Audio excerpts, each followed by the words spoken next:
Tutors ভিডিওর পক্ষ থেকে সবাইকে স্বাগতম। টিউটরস ভিডিওর সকল লেকচার পেতে টিউটরস ভিডিও ইউটিউব চ্যানেলটি সাবস্ক্রাইব করুন। আজ আমরা পড়ব অনুশীলনী 10, যার নাম হচ্ছে দূরত্ব ও উচ্চতা। আচ্ছা, এখানে কিছু কনসেপ্ট আমাদের জানতে হবে। প্রথমে আমি যেটা বুঝাবো সেটা হচ্ছে উন্নতি কোণ, অবনতি কোণ। এই দুটো জিনিস আমাদের একটু বুঝতে হবে। উন্নতি কোণ, অবনতি, উন্নতি ও অবনতি কোণ। আচ্ছা, এই যে কোনো একটা ভূমির সমান্তরাল রেখা যদি থাকে, এটাকে বলা হয় ভূরেখা। ভূরেখা। আর ভূরেখার সমান্তরাল যে কোনো রেখার সাথে বা ভূরেখার সাথে যদি কোনো রেখা লম্বভাবে থাকে, সেটাকে বলা হয় উলম্ব রেখা। উলম্ব রেখা। এই যে ভূরেখা আর উলম্ব রেখা, এটা আমি নাম দিয়েছি যে এটা ধরলাম ও, এটা পি, এটা কিউ। এই দুটো রেখা মিলে কিন্তু একটা তল সৃষ্টি করলো, এটাকে বলা হয় ভূতল। এই যে একটা তল সৃষ্টি করলো। এখন যদি পি বিন্দুর সাপেক্ষে আমি যদি কিউ বিন্দুর কোণ নির্ণয় করি, এই যে কিউ বিন্দু পি বিন্দুর সাপেক্ষে কত ডিগ্রি কোণ সৃষ্টি করলো, এটা হচ্ছে থিটা ডিগ্রি। এই যে থিটা ডিগ্রি, এটা হচ্ছে উন্নতি কোণ। কেন? কারণ হচ্ছে ভূরেখার উপরের কোনো বিন্দুর সাথে একটা কি কোণ সৃষ্টি করলো, এই কারণে এটা হচ্ছে উন্নতি কোণ। এখন যদি এই বিন্দুটা উপরে না হয়ে নিচে হতো, ধরলাম এখানে, যেটা নাম দিলাম আর। এখন এই আর রেখা পি রেখার সাপেক্ষে বা পি বিন্দুর সাপেক্ষে যে কোণটা তৈরি করলো, সেটা ধরলাম থিটা প্রাইম। এটা হচ্ছে অবনতি কোণ। কেন? কারণ হচ্ছে আর বিন্দুটা হচ্ছে ভূরেখার নিচে। তাহলে ভূরেখার যদি কোনো উপরের বিন্দুর সাথে কোণ হয় ভূরেখার, সেক্ষেত্রে সে কোণটা হচ্ছে উন্নতি কোণ। আর যদি কোনো নিচের রেখার সাথে, নিচের বিন্দুর সাথে কোনো কোণ হয়, সেক্ষেত্রে এটা হচ্ছে অবনতি কোণ। আচ্ছা, এরপর আমরা আরেকটা জিনিস একটু শিখব, যেটা হচ্ছে আমরা বিভিন্ন কোণের অনুপাত পড়েছি, যে কোণের ত্রিকোণমিতিক অনুপাতের মান। যেমন যদি এটা 45 ডিগ্রি কোণ ধরলাম, এটা পি কিউ আর ধরলাম, সেক্ষেত্রে এটা হচ্ছে আমার লম্ব হবে, এটা হচ্ছে ভূমি হবে, এটা তো অতিভুজ। এখন এখানে একটু জানা লাগবে যে আমার যখন কোণটা 45 ডিগ্রি, তখন আমার লম্ব আর ভূমির মধ্যে সম্পর্কটা কেমন, মানে লম্বটা বড় নাকি ভূমিটা বড় নাকি দুইটাই সমান। তাহলে এটা আমরা কিভাবে বের করবো? যেহেতু আমরা লম্ব আর ভূমির মধ্যে রিলেশনটা বের করতে যাচ্ছি, তাহলে অবশ্যই লম্ব ভূমির সাথে রিলেটেড যে আমাদের ত্রিকোণমিতিক অনুপাত, সেটা হচ্ছে টেন থিটা। তাহলে টেনটা আমরা ইউজ করবো এখানে। তাহলে টেন, এখানে থিটা হচ্ছে 45 ডিগ্রি। তাহলে 45 ডিগ্রির মান হবে কত? লম্ব বাই ভূমি, চিত্র অনুসারে লম্ব বাই ভূমি। তাহলে লম্ব কত এখানে? পি কিউ, আর ভূমি হচ্ছে কিউ আর। এখন আমরা কিন্তু জানি যে 45 ডিগ্রির মান হচ্ছে 1। তাহলে আমি এটার জায়গায় 1 লিখে পি কিউ কিউ আর। তাহলে এখন আমি আর গুণন করে যদি Q R is equal two P Q হয়, তার মানে কি? তার মানে হচ্ছে যখন কোণটা 45 ডিগ্রি, তখন আমার লম্ব ভূমি দুইটাই সমান, কোনোটার থেকে বড় নয়। এবার আমরা একটু অন্যান্য কোণগুলো খেয়াল করে দেখি, যে ধরলাম 30 ডিগ্রি, পি কিউ আর, এটা লম্ব, এটা ভূমি, এটা তো বুঝে যাচ্ছে ভূমি, আর এটা হচ্ছে অতিভুজ। অতিভুজ। এখন দেখো, তাহলে একইভাবে লম্ব ভূমির রিলেশন যেহেতু 10 ইউজ করব, 10 30 ডিগ্রি। তাহলে লম্ব হচ্ছে পি কিউ, ভূমি হচ্ছে কিউ আর। এখন 10 30 ডিগ্রির মান কত? 1/√3 P Q by Q R. তাহলে যদি আর গুণন করি, আমার কি আসে? যে Q R is equal two √3 P Q. তার মানে এখানে আমার বড় কে? এখানে আমার বড় হচ্ছে কিউ আর, তার মানে কে? ভূমি। তাহলে Q R greater than P Q. তার মানে যখন হচ্ছে আমার কোণটা 30 ডিগ্রি হবে, তখন আমার এই যে ভূমিটা হচ্ছে বড় হবে, লম্বের চেয়ে ভূমি বড় হবে।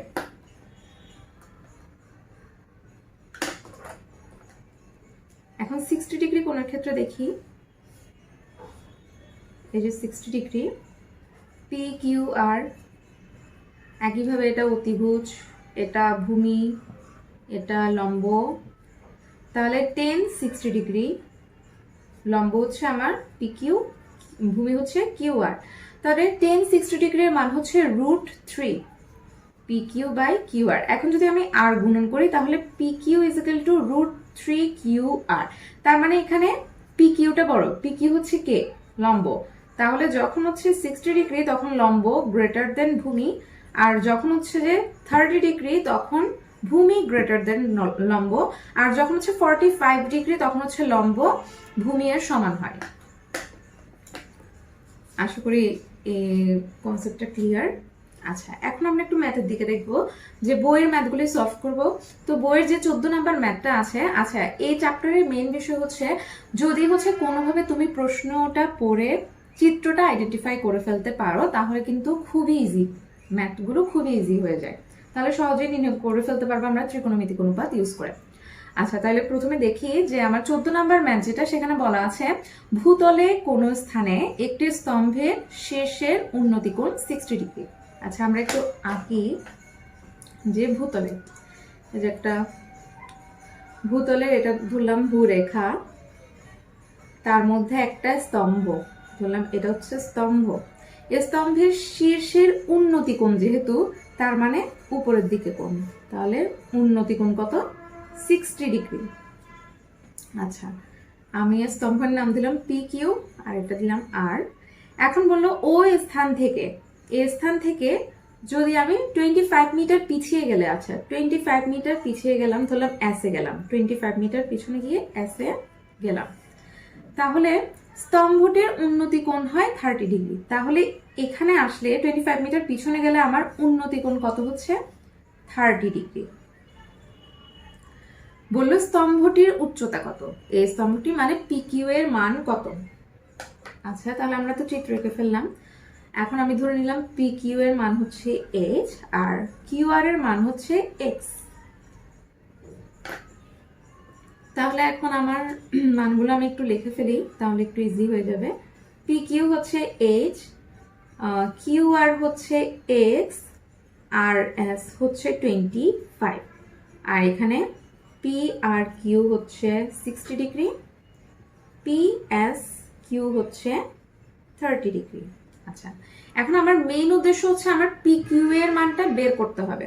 তাহলে প্রথমে যদি আমি এই ছোট ত্রিভুজটাকে নিয়ে কাজ করি, যেটা হচ্ছে PRQ বা PQR যাই বলি, PQR নিয়ে যদি আমি কাজ করি PQRA, তাহলে সেখানে আমরা পাবো যে আমি যেহেতু এটা বের করব যে PQ এর মান, তাহলে আমার লম্বটা লাগবে, আর ভূমি আমি X ধরেছি, তাহলে আমার লম্ব আর ভূমির মধ্যে সম্পর্কটা লাগবে। তাহলে লম্ব আর ভূমির সম্পর্কে আসে কে, 10, তাহলে 10 60 ডিগ্রি ইজ ইকুয়াল টু লম্ব হচ্ছে H ডিভাইডেড বাই X, তাহলে 10 60 এর মান হচ্ছে √3 is equal to H by X। এখন যদি আমি H এর মানটা বের করে নিই বা X এর মানটা বের করে নিতে পারি, যে মানটা বের করতে পারি। আচ্ছা, তাহলে এটা ধরলাম আমার 1 নাম্বার সমীকরণ। এখন আমি আবার বড় ত্রিভুজটাকে নিয়ে কাজ করব, যে PSQ এ, সেক্ষেত্রে কি হয় আমার, যে আমি যদি ভূমি লম্ব আর ভূমি নিয়ে কাজ করি, তাহলে এখানে লম্ব তো হচ্ছে PQ আর ভূমি কিন্তু QS, তাহলে 10 60 degree is equal to PQ by QS। 10 60 ডিগ্রির মান হচ্ছে 10 60 না সরি 30 ডিগ্রি, 10 30 ডিগ্রি, এটা 30 ডিগ্রি, তাহলে এটা হচ্ছে 30, 1 বাই √3। PQ এর মান তো হচ্ছে H, QS, তাহলে QS সমান হচ্ছে QR প্লাস RS, QS সমান QR প্লাস RS। তাহলে QR এর মান আমার আছে X আর RS এর মান হচ্ছে 25, তাহলে এখানে আমি লিখতে পারি X প্লাস 25। এখন এটা নিয়ে আমরা একটু কাজ করব, এই পাশে করি তাহলে বুঝতে সুবিধা হবে। তাহলে যদি আমি আর গুণ করি, X plus 25 is equal to √3H। এখন আমরা কিন্তু আমাদের X এর মান বের করে রেখেছিলাম 1 নাম্বার সমীকরণে, তাহলে সেখান থেকে আমি X এর মানটা বসিয়ে দেব যে H by √3 plus 25 is equal to √3H। এটা আমি কোথা থেকে পেলাম, যে 1 হতে। এখন আমি সব রুট থ্রি এরগুলো একসাথে করে ফেলি, যে 25টা এক পাশে থাকবে। তাহলে √3h minus h by √3 is equal to 25। এখন যদি আমি √3 লসাগু নিই, তাহলে এখানে আসবে 3h minus h is equal to 25 is equal to 2h by √3 25। এখন আমার hটা বের করতে হবে, তাহলে h is equal to 25 √3 divide by 2। তাহলে আমার এটার মান কত আসে, যে 25 √3 ডিভাইড বাই 2, আমার মান আসে 21.65।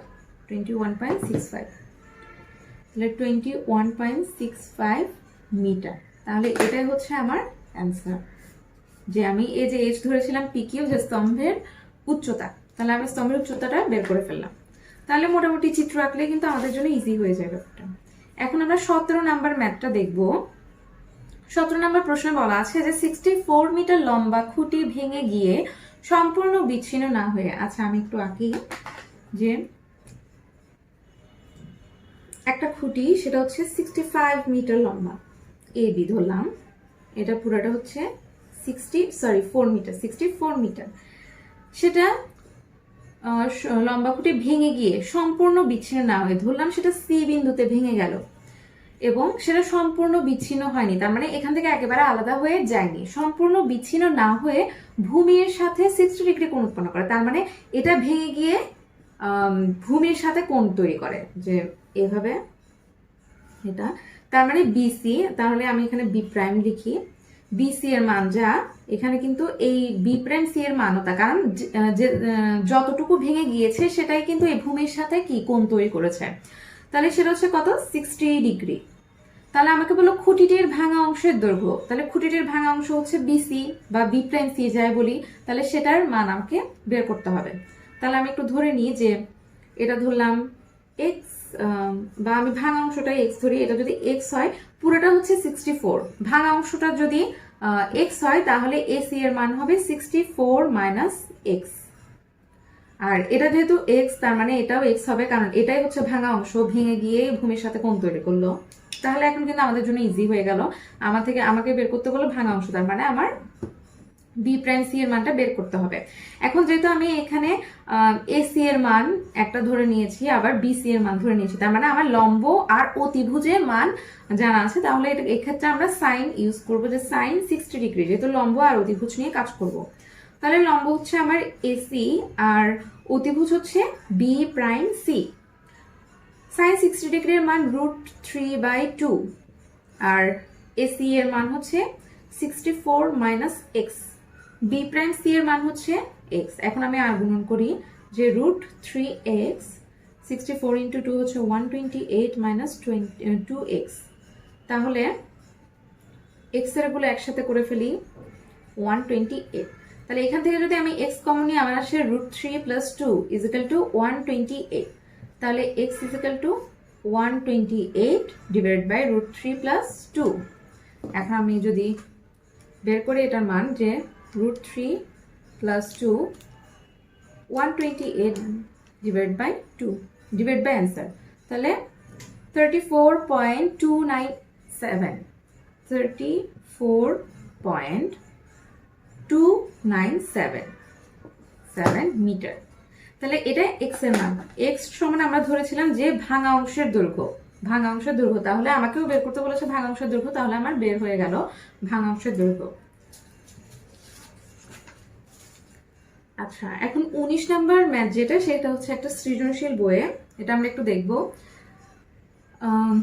একটি নদীর এক তীরে কোনো স্থানে দাঁড়িয়ে একজন লোক দেখলো যে ঠিক সোজাসুজি অপর তীরে 150 মিটার লম্বা একটি গাছের শীর্ষের উন্নতি কোণ। আচ্ছা, তাহলে একটু আঁকলে আমাদের জন্য ইজি হয়ে যায়। আর আমার ক নাম্বারে কিন্তু উপরোক্ত বর্ণনাটি চিত্রের মাধ্যমে দেখাও, তাহলে আমার আঁকতে তো এমনিতেই হবে। আচ্ছা, ধরলাম লোকটা এখানে আর গাছটা ধরলাম এখানে, এই যে গাছটা।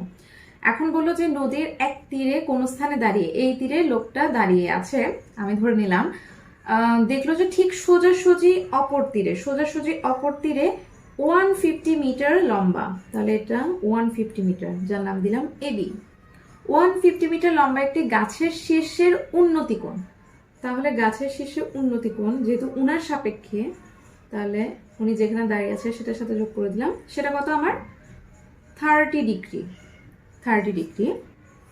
এখন বললো লোকটি একটি নৌকার সহযোগে গাছটিকে লক্ষ্য করে যাত্রা শুরু করলো, কিন্তু পানির স্রোতের কারণে লোকটি গাছ থেকে 10 মিটার দূরে তীরে পৌঁছলো। আচ্ছা, লোকটা গাছটাকে লক্ষ্য করে ঠিক বরাবর যাচ্ছিল, কিন্তু পানির স্রোত থাকায় তিনি গাছ পর্যন্ত না পৌঁছে গাছ থেকে 10 মিটার দূরে গিয়ে পৌঁছলো। তাহলে এই 10 মিটার দূরে, এটা নাম দিলাম সি, এটা নাম দিলাম ডি, 10 মিটার দূরে গিয়ে পৌঁছালো।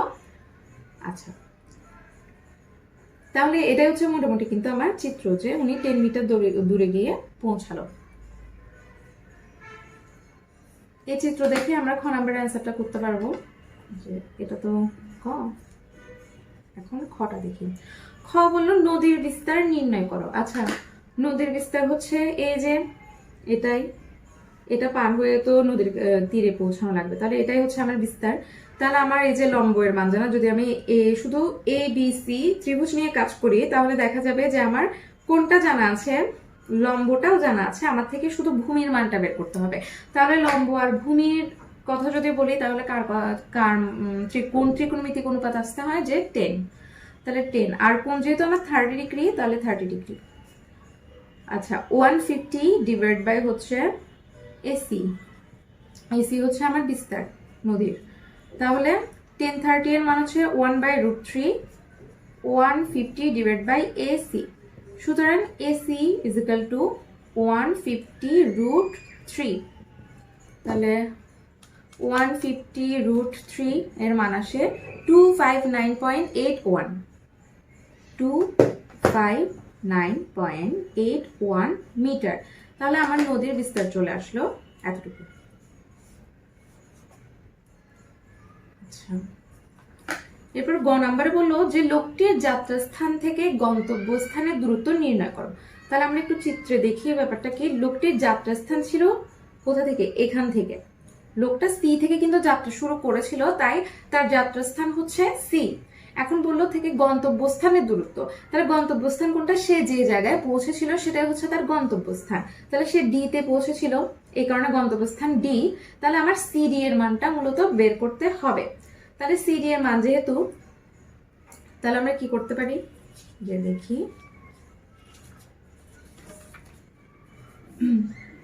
গ নাম্বার চিত্রটা আরেকবার আঁকি, তাহলে বুঝতে সুবিধা হবে। এটা ছিল বি, এটা এ, এটা সি, এটা ডি। এটা ছিল 150 মিটার, আর বিসি এর মান জানা ছিল 30 ডিগ্রি, আর এটা হচ্ছে 10। এখন আমরা কিন্তু এসি এর মানটা পেয়ে গিয়েছিলাম খ থেকে, ঠিক আছে, যেটা হচ্ছে 150√3, খ থেকে পেয়ে গিয়েছিলাম এসি এর মান। তাহলে এসি হচ্ছে 150√3। আমার বের করতে হবে সিডি এর মান, যাত্রাস্থান থেকে গন্তব্যস্থানের দূরত্ব। তাহলে আমরা তো পিথাগোরাস ইজিলি ইউজ করে এই কাজটা করতে পারি, যে এটা হচ্ছে 90 ডিগ্রি কোণ। তাহলে এই যে এটা হচ্ছে, এটা কোণ ধরলে এটা হচ্ছে লম্ব, এটা হচ্ছে ভূমি। তাহলে আমার থেকে সিডি এর মান নির্ণয় করতে হবে। তাহলে আমরা পিথাগোরাসের উপপাদ্য থেকে জানি যে CD square is equal to A D square plus A C square is equal to AD হচ্ছে 10 হোল স্কয়ার, আর এসি এর মান হচ্ছে 150√3, যেহেতু এসি স্কয়ার তাই হোল স্কয়ার। তাহলে 100 প্লাস 150√3 কে যদি আমি হোল স্কয়ার করি, তাহলে আমার কত আসে মান, 67,500 প্লাস 100, তাহলে 67,600। এখন আমার বর্গমূল করতে হবে,